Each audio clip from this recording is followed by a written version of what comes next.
morning. With limited and unaffordable homes for the average renter in Ireland, it can be a struggle, no doubt, for many. Joining us to discuss is college student Mairead Maguire and Dr Rory Hearne, Assistant Professor in Social Policy in Maynooth University. Thank you both so much for joining us this morning. Rory got a haircut for us, I think, did you? I did indeed, yeah, especially for this morning. Looking sharp, so you are. Mairead, what's the situation with you? Because you're not from Dublin and you are in college in Dublin. Yeah. So I'm from Donegal. So whenever I moved to college, I obviously had to rent. So I've been renting for about 3 years now, and I've lived in 7 different places. In 3 years? Yeah. Do you have to move mid-term? Yeah, I have, yeah. Yeah, because, I mean, whether it be leases finishing or just because I've been living in sublets or things like that, or digs sometimes, yeah, it's been very temporary and very kind of... you know, touch and go a lot of the time, and very stressful, definitely. I can imagine the stress is reaching a pretty high level at the minute, because your accommodation is up at the end of June, is that right? You might have something sorted for a few months. I mean, where are you at the minute? And, I mean, even looking into next term, how are you placed? Yeah, I'm quite lucky. I mean, I have something until the end of the summer now, but then I'll have to look for something else for the academic year, and there's no guarantee that I'll get something that I can stay in for the full academic year, so I'll likely have to move halfway through or in a couple of months in the semester. So, yeah, it's definitely not easy. I mean, I wouldn't want to be going into first year now and knowing no one in Dublin and having no connections, because at the moment I'm in a friend's old room. That's why I got this place, and I'm moving into somewhere else that I only knew through like a friend of a friend. If I didn't know anyone, I don't know what I'd do, because the housing websites are just... I mean, the prices are extortionate and the supply is very low. What are we talking about price-wise that you're looking at? I mean, it would be usually over 800, I would say. A month? For a double room anywhere somewhat near Rory, centre. I know it feels like I was in college a long time ago. It wasn't that long ago. €800 a month. I remember a colleague of yours last September had a whole Twitter thread about college students having to go 2.5 hours to get to Maynooth University to go to their classes in the morning after COVID because they couldn't get a place to live. Yeah, it's just... we saw this crisis, last September. It was the worst ever student accommodation crisis. Students were sleeping in cars. They were, trying to book hotels. I am really worried for how it's going to be this September. Mairead is not unique in terms of, the situation facing students. And, we look at the prices, the main student accommodation that's been built over the last 6 years has been this really expensive investor fund accommodation. And I was looking at the rents of some of those. They're $1,000 a month and higher for the main type of student accommodation that the government has promoted, this purpose-built student accommodation.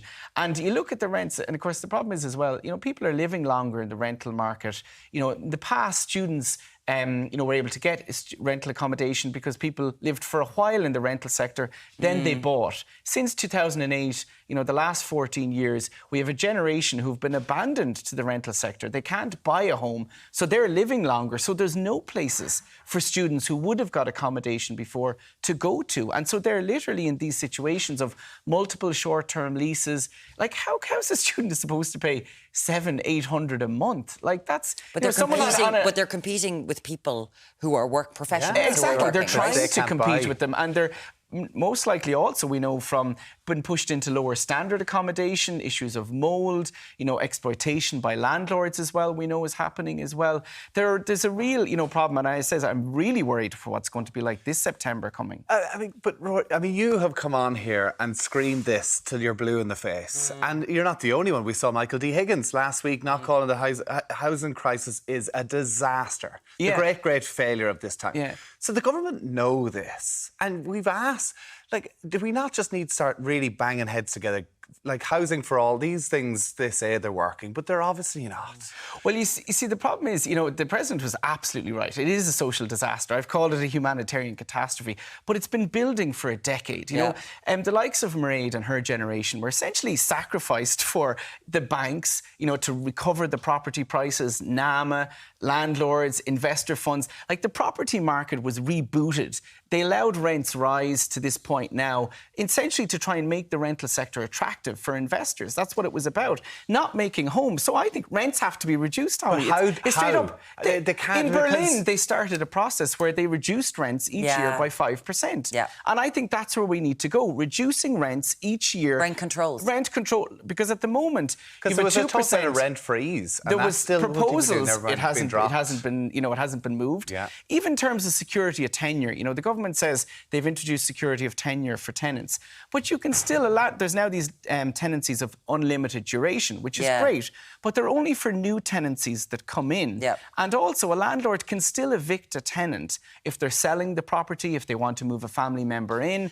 And we saw last year, I calculated, we had over 3,000 evictions of tenants last year, 90% not their own fault. I would say that was the most amount of evictions of tenants in this country since the foundation of the state. This is where we're at. For what? I'm not going back to, Michael David times, but I'm just saying I don't want to vilify private landlords who are taxed at almost 50% in comparison to commercial landlords. And we saw the other day in the Sunday Business Post, they were talking about they've brought in this legislation to try to stop investment funds coming in, and investment funds have flouted this legislation. They're basically investment funds didn't stop investors buying or building apartments. They haven't the stopped main anything. supply, in Dublin, 60% of all new units that were built in the first 4 months of this year, 60% were bought by investor funds. And they're biting So out. there's obviously, listen, I hear this and I hear it all the time, but there's obviously a reason that the government is doing. There's obviously a reason for this. Because they won't build affordable housing themselves. They won't take it on. They said the investor funds will provide the supply, so we don't have to.